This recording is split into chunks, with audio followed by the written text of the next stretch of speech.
man who has researched the Columbine tragedy for 10 years, has come to us with more news that shows the internal conflicts Dylan was facing. Kill anyone except God willing himself.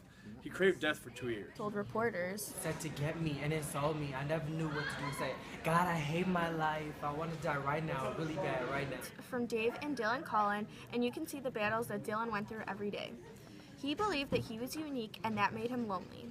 Only Dylan can really understand the fight he experienced every day between life and death. But now we will have a small portion of what he dealt with leading up to the Columbine shooting.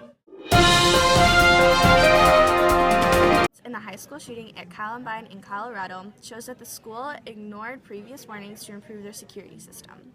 Under Sheriff John Dunaway is with us today to talk about the school security. John, what is your opinion on these ignored threats of Columbine security? Interest in school safety until April 25th. That in the future, precautions will be taken to improve the way that the schools deal with situations like these. After talking with the district superintendent, Jane Heyman asked reporters, is any school in the district or any other prepared for this type of situation? Today, schools across the nation are getting up to date with the school security and how situations like these should be handled. A frequently asked question from people around the world is why the school ignored these security breaches.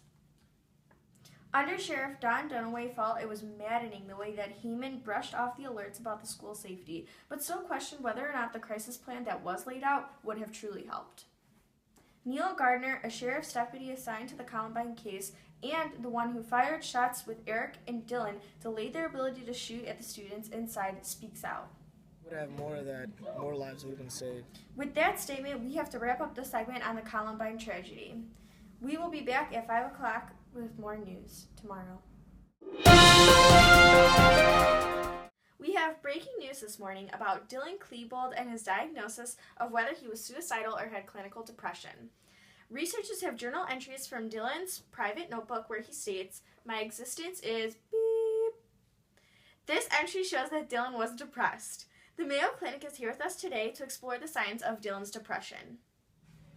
Feelings of sadness, emptiness, or unhappiness are warning signs of depression.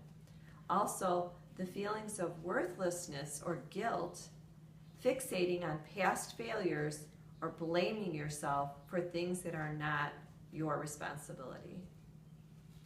Nick heard of Dylan's attack on his own high school. They came to a new diagnosis that he was a homicide-suicide. They explained that This happens when people who are suicidal are at risk of killing others and themselves. Alcohol addiction and depression are just a few of the symptoms that cause these cases. I would like to thank the Mayo Clinic researchers for this new information being brought up about Dylan's medical history. Thank you for watching and have a wonderful day. We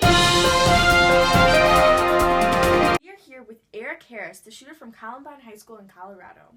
Eric, there are claims that you have characteristics of a psychopath. Grab some weak little freshmen and tear him apart like an effing wolf. Strangle him. Squash their head. Rip off their jaw. Break their arms in two. Show them who is God. Psychologist Theodore Millian says that the psychopath is driven less by greed for material gain than by the desire for his own aggrandizement and the brutal punishment of inferiors. Eric responded by saying, Out a throat with my own teeth like a pop can. Is the executive science officer of the New Mexico-based Mind Research Network and a leading researcher on the diagnosis and analysis of psychopaths, Kent Kyle. He is known as the Psychopath Whisperer. Today, he informs us about something that makes Eric a psychopath.